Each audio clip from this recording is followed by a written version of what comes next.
Welcome to Pixel Art Shorts course, compilation part 3, materials and objects. For other parts, check out the description below. Enjoy the video, so now start the show. By far the easiest and fastest way to create foliage in Sprite is to create a basic shape with few leaves. Let's start with only 4. Then select this shape and press Ctrl B to prompt the paintbrush tool in Sprite. Make sure paintbrush is selected here. Then starting from the darkest shadow tone in our color palette, we will create a basic shape for our foliage. Remember to click it a few times on the edges. Then as we travel up along this color palette towards lighter tones, we will use less and less clicks. Suppose the light tone is coming from the top left, we will focus our attention on the top left corner. Let's go to a lighter tone, use less clicks, again targeting this layer, even a lighter tone, even fewer clicks, and finally the highlight tone, even less clicks. And now if I zoom out, you can see this is a quickly created bush that we can use anywhere that we want. You can quickly create a great looking grass style just by following these few steps. First, create 2 tones, one for the light and one for the shadow. Then refine the edges a little bit so it resembles a bundles of grasses or even some leaves. Then on the light area, separate each of these bundles with a shadow tone and refine it even a bit more with a mid-tone on this lighter area. On each of these spaces between, add some highlights, and with this the first row of grass is finished. Now to create the second layer of grass beneath it, use the shadow tone as the base tone and use this lighter tone as a highlight tone on this here. Finally, you can add the third layer just by using one shadow tone, and that's all. Now to refine this into a tile, I will cut both of the edges and fill in the area so we get a rectangular tile. And in a new file, I can just copy paste this entire pattern, fill the bottom area with the shadow tone, and just like that we get a great looking grass style for platformers with even some angled perspective. If you want foliage with bigger leaves, you need to start with bigger shapes. Always start with only 2 tones, light and shadow tone, because this is what will define the shape language of your entire sprite. Then to create more depth, decide which leaves are going to be in the forefront and which are going to be in the background. As you can see, these leaves on the bottom will be a bit behind because they don't catch as much light, so they are in the shadow. Likewise, these bigger leaves have a curvature to them, and whenever they connect here on the middle portion, I will also darken them a little bit. Then to add some details, I will use a mid-tone to create just a little bit of shadow and textures. And finally, you can add some highlights. Notice how they go on the middle here. There's a sort of a crown, if you will, and you can target just roughly the middle of each of these leaves. Now you can put this foliage in a pot, or we can use it here on this image, here on the edges. Because the leaves are quite a bit bigger than the ones here on the grass,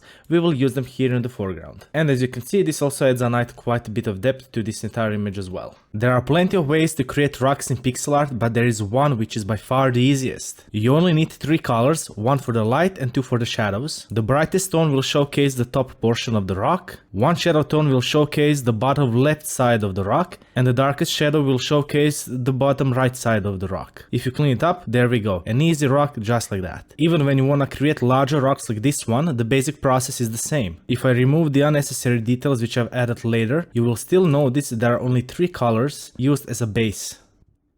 Because once the base is there, you can easily add the details on top of it, you can add extra colors and so on. If you want to focus on the outer layer like the tree bark, it's usually good to focus on a rough texture they provide. When close up, you can think of tree bark in this specific case as some sort of cylinders that wrap around this sphere, and each of them has its light, mid-tone and shadow tone. If you replicate this on a tile, you can still see the darker lines separating each of these cylinders, where the light is hitting on the top side and the shadow on the bottom side. And this style is useful for a very rough barky texture of a tree house, for example. But if you want to practice wooden planks, like cut trees, try to imagine a sphere and planks being on top of it. Remember to curve the texture, you can still see each and every single plank individually, and if you apply this on a tile, this is what you'll simply get. Remember that each of these tiles are still separated with a darker line, but you are trying to replicate the wooden texture, the wooden grains, with some lines. Keep in mind there are plenty of different trees, so you might have a lighter wood or a darker wood. You might have to have a more polished wood or a more rough texture, or even a tree bark like this. The best way in pixel art to show that something is made of metal is to include reflections. And we draw those with highlights, usually a white color or something very bright. This is a standard sphere without any extra materials on it, and you can see the gradations from light to shadow. In pixel art, we usually don't draw reflected light, and that's when the light is hitting the ground and bouncing off to target also some of the darker areas of the object. But for metallic materials, it's also good to include that. As you can see, the darkest area is roughly in the middle where the core shadow would be. We have the light area as usual, but we also have some reflected light. Depending on your color palette, you certainly can create multiple different metals. You can think of polished metal as a mirror that reflects the surrounding area. The more polished it is, the more details you would be able to see from its surrounding area. Depending on your resolution, you don't have to overdo it because sometimes just a simple highlight will be enough. Transparency and highlights. These are all the things you need for your water to look great. Because water is transparent, you will be able to see some of the objects beneath the water as long as the water is clear enough and shallow enough. For this scene, it means you will be able to see some of these cliffs beneath the surface of the water, but not too deep.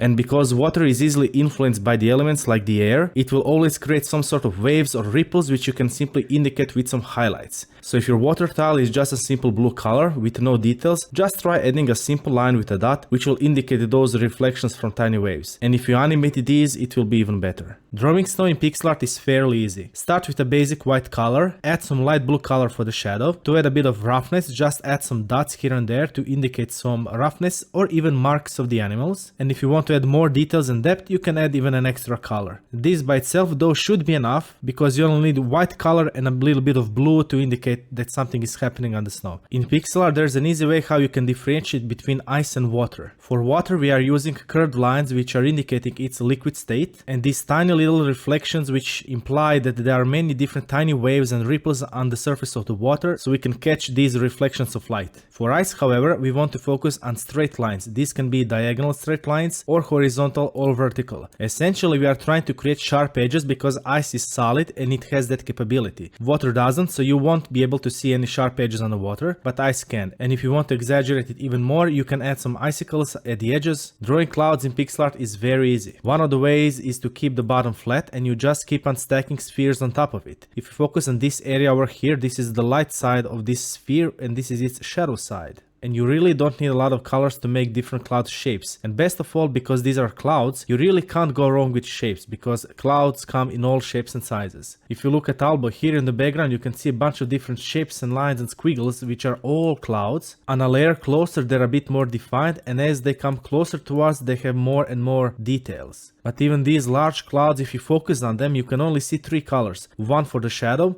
one for the light and one for the mid-tone. So you don't need a lot of colors to create awesome clouds. Lava is nothing more than a molten rock, so let's start with rocks. If you remember the previous lesson, we only need three colors to make a good looking rock. So if I remove the mid-tone details and highlights, you will notice that each of these pieces of rocks has the top side in light, bottom left side in shadow, and bottom right in the darkest shadow. Though we still have this darkest color to indicate the crevices between each of these rocks. So if you remove these, it's even a bit clearer to see. So if you start from here, just add some darkest shadow for the crevices, some highlights on the edges, and some mid-tone to indicate some roughness. Because lava is the liquid, it will go wherever there's least resistance, in this case between each of these crevices. For lava, we usually use yellow, orange, and red colors, and some people might stop here, but this is not enough. Lava has a very interesting property, and that is emitting light. And the best way to showcase that property is to change the surrounding area a little bit towards the color of the lava. This means we will change the gray colors from the rock towards the purplish side. And of course, you can play around with how much lava has melted the rocks. If you want an even more liquid state, you just have to create a very thick looking liquid with few pieces of rocks floating on top of it, keeping in mind that these yellow parts of the lava are also rocks that have been melted down. In pixel art, we are drawing glass by not drawing it. Because glass is transparent, we are able to see whatever is behind, and all we have to do is define the shape of the glass, add some highlights. In this case, it's going to be on the top left side, so we are adding highlights on that side as well as on the bottom right. Because glass is transparent, the light will pass through and hit on the bottom side as well. And we can further emphasize that by adding some highlights in the teardrop shape because this is a sphere. Again on both sides, but the smaller one will be on the bottom side. This by itself should be enough, but you need to also draw background because this is what will sell the illusion of transparency for our object. And if your glass is in a certain shape like a lens, it will also refract the light, meaning it will bend the light as it's passing through, making distortions of whatever is behind. In this case, it's almost like a magnifying glass. Every material has different properties, and in pixel art we have to focus on those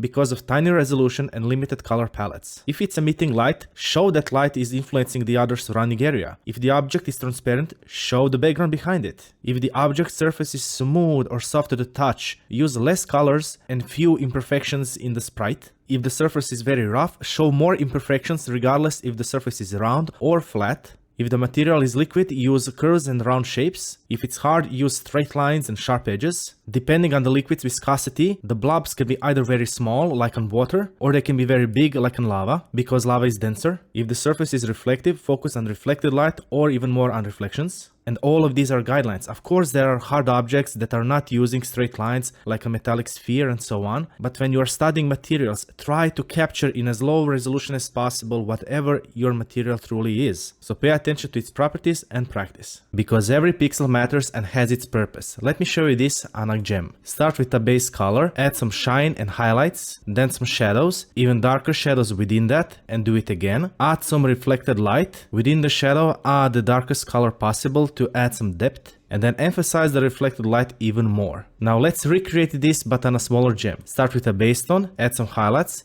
then shadow, darker shadow within that, again, add some reflected light, add the darkest color to increase the depth, and emphasize the reflected light. And there we go. Even though this gem is only 7 by 7 pixels, it still looks wonderful. This is exactly why I love pixel art. Cloth is a very flexible material and can come in many different shapes. The main thing to pay attention to are the folds. If the flexible material like the cloth or a paper are stretched very thin, they are under tension and you will see no folds. However, if you take that same material and reduce the tension a little bit, gravity will start to influence it and it will create folds. And this is the main concept on the flexible materials. The more tension there is, the less folds there are, and the less tension there is, the more folds there will be. Folds will usually come either in cylindrical shapes like this one, or they will come in cone-like shapes like these ones. Let's make a pixel art coin. Start with a simple yellow shape for a gold coin, add some black outline so it's easily seen. Coins usually will have something in the middle because of the currency, so let's add just some shadow tone in the middle. And because gold is metal, we want to add some highlights to indicate that as well. Now to animate the coin, this will be the first frame. On the second frame, we will reduce its length by 1 pixel on both sides. This will indicate its rotation. On a third frame, we will do that yet again. And remember to just shade the outer edge in the same color as the base tone, meaning the yellow color. And for the last frame, we want to copy paste the second frame, but we will flip it around.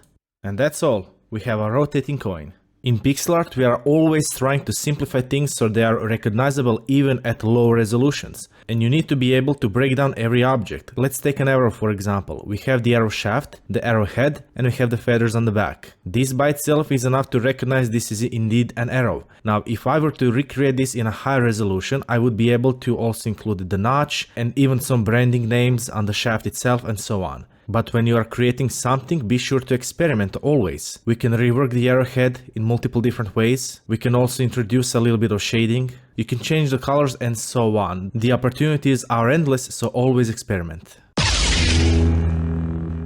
Something looks off, doesn't it? That's because this is one of the most common beginner mistakes for lightsabers. Coloring the middle of the blade in the color of the lightsaber itself. So if it's a red lightsaber, beginners try to color the middle in the red color and then try to give it a glow again in red color. What you should be doing is coloring the middle of the lightsaber in pure white color and then coloring the glow into a color that you want. In this case it's red, but it can be green, blue, any other color and so on. So now that you know this, you can have a nice looking lightsaber.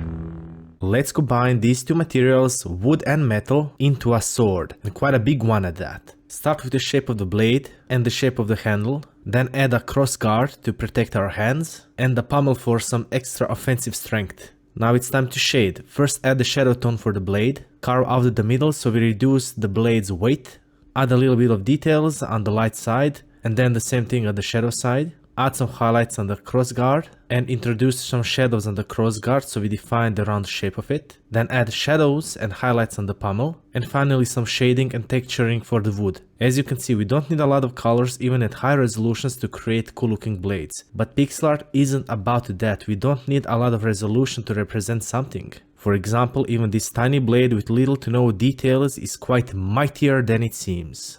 In one of the previous videos, I've talked about how you can create simple clouds, but these are individual clouds. What about cloud masses like these ones? Well, it's quite easy actually. Start with the color of the sky and use a large round brush in white color to stamp out the first layer of clouds. Then reduce the brush size and repeat the process until you are satisfied. Once you have the base layer completed, now you want to use atmospheric perspective. All that means is you are taking the color of the cloud and trying to blend it with the color of the sky layer by layer. So for each of these layers, you can see we are getting closer and closer to the color of the sky. Once you are happy with the layers, you can add some extra flair with some extra details, and these can range anywhere from simple pixels to squares, small and large circles, and so on. These types of clouds are very useful for illustration purposes. How to draw a pixel art pot, a giant terracotta earthenware, with a dithering lesson as a bonus. First start with the silhouette, add some shadows on the bottom where it connects to the ground, then add shadow to show where the inner portions of the vessel are. Finally add the light tone, and within that light tone create another light tone which is even brighter. Then add some highlights on the edges. Then to smoothen the transition between light and shadow we will create some mid-tones, and then finally within the shadows we will give it even darker shadows as well. And this by itself should be enough. So if I darken the background, you can see this is a quite nice looking earthenware pot. And the last thing you could do is dither the edges between all of these tones, and you would get something like this. As you can see, not only does this create the illusion of extra colors, it also changes the perceived texture of the object. Before it was a rather smooth, and now it feels very rough. So even though dithering is a shading technique in pixel art, it can also have some side effects of creating a rougher texture. Sometimes the resolution won't allow for details. At this size it's easy to paint a texture, but what if the resolution is too small? Remember that in pixel art, no matter the resolution, the most important thing is that the object is recognizable. Details come in second place. For example, if I have just a tiny resolution and I want to draw a sword,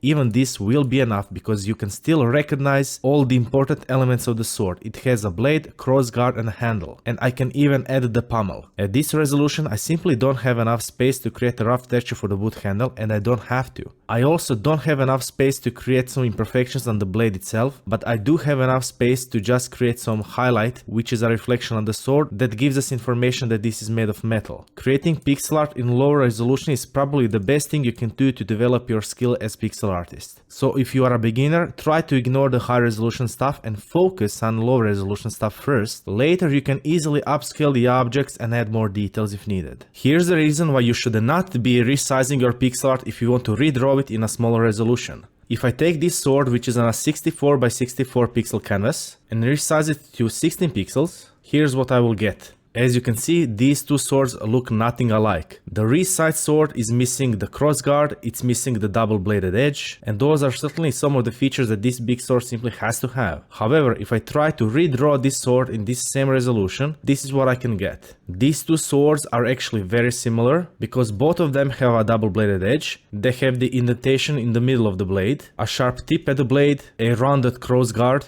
and even a round pommel. This is how you draw a pixel art potion in Sprite using its default color palette on 8x8 canvas. Use black color for the background, then use this blue tone. We will outline the shape of our vial, like so. Then we will use this brown color for the potion cork. Because this potion is made of glass, we will color the inside in the red color for a health potion. And now for the shading. For the cork, we will use this shadow tone on the inside of the bottle as well as here, and just one highlight tone here on the upper edge. For the red liquid, we'll use this brighter red tone to indicate where the light would be. For the glass itself, we use white color to indicate some highlights. And then for the shadow tones, we will use this color. And to introduce another shadow tone, we'll just go one step further down even more. Because light is passing through, we will not be darkening everything like so, but rather we'll just keep it like that. And there you have it, an easy pixel art potion. Now let's draw a pixel art shield in Sprite using its default color palette on 8x8 canvas. Start with a black color for the background, then use this blue color to indicate the outer edge of the shield, which will be made out of metal, and we can use even this symmetry tool to speed up the process a little bit. Because the inside of the shield is made out of wood, we will use this brown color to indicate that. And we can even add a little bit of metal in the middle for some extra sturdiness. Now it's time for shading. We will use the white color as a highlight for the metal itself. Then proceeding to the shadow tone, we will create some shadows on the bottom right edge and repeat the process with an even darker tone. But we will keep the bottom right edge a bit brighter and even use this light tone to indicate the reflected light a bit more. For the wood itself, we will use the shadow tone on the bottom right edge and the light tone on the upper left edge.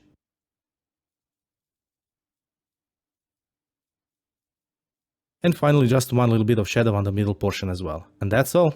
There you have it, a simple pixel art shield. Let's draw a pixel art sword on 8x8 canvas in Sprite using its default color palette. Start with a black color for the background, then use white color to draw the sword's blade. We will focus on this upper edge. Then extend even further down to draw the handle itself and the pommel. But I want a brown color for the handle, so I will do just that and then add the crossguard. And lastly, I will use this blue color to shade the blade itself a little bit, and I will leave this one streak of white color as a highlight, which is a reflection on the sword. And there you have it, a simple pixel art sword. Let's draw and animate a pixel art torch on 8x8 canvas. Start with the black color, then for the wood, we will start from the darkest tone and just diagonally start increasing 1 pixel per color until we get these 4 colors. Then for the flame, we will use white, yellow, orange and red color. Finally, to give it some shape, we will surround everything with the orange color and a little bit of this red color. To animate the torch, we just need to move around these few pixels for the flames and only targeting the top portion. And we only need 4 frames, no need to overdo it, because all we are trying to replicate is the flickering effect of a flame.